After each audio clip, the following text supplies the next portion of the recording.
ils ont soutenu les Bleus en famille. Ce dimanche 15 octobre, alors que la France affrontait l'Afrique du Sud en quart de finale de la Coupe du monde de rugby, un match perdu 29-28, Benjamin Millepied s'est glissé parmi les supporters. Et pas tout seul, le chorégraphe, redevenu parisien depuis peu, avait emmené avec lui son adorable fils Aleph. C'est une très rare sortie père-fils qu'ils se sont offerts.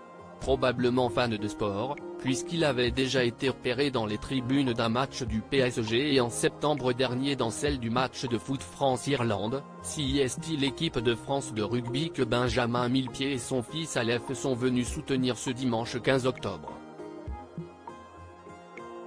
Présents dans les tribunes du Stade de France, tous les deux ont en effet assisté au match qui opposait les Bleus à l'Afrique du Sud pour les quarts de finale de la Coupe du monde. Et ils ont donné de leur personne. Habituellement plutôt calme et réservé, celui qui a été directeur de la danse à l'Opéra de Paris est apparu souriant, encourageant même les sportifs aux côtés de son fils de 11 ans, né de son mariage avec l'actrice américaine Natalie Portman et vêtu du bonnet et de l'écharpe officielle de l'équipe. Heureux, sans doute, de passer la soirée avec lui, il n'a pas pu empêcher la triste fin d'arriver. Le match a finalement été perdu par l'équipe de France, 28-29, après un combat acharné. Mais le père et le fils ont passé une bonne soirée. Séparés ou non, telle est la question à leur côté. Il manquait en revanche Amalia, 6 ans, la petite sœur d'Aleph. Probablement moins intéressée par le sport que son frère aîné, la petite fille avait sans doute dû rester avec sa maman, Natalie Portman.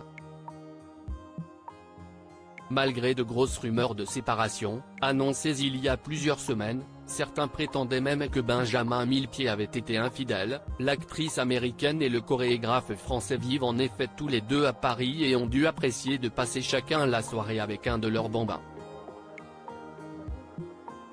Et pas question pour eux de se livrer sur leur vie de couple, qui semble difficile ces derniers mois, revenus à Paris pour que leurs enfants puissent profiter d'une vie différente de celle de Los Angeles, ils ne sont pas du genre à parler de leurs soucis en public.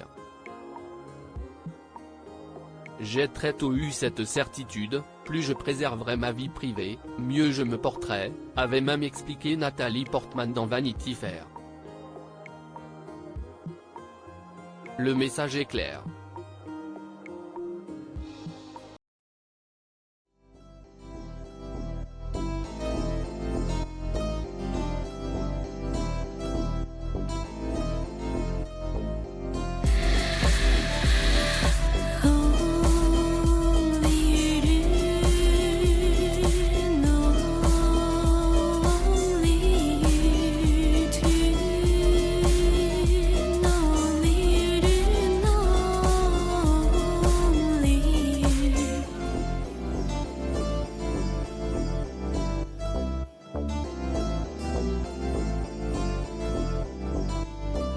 To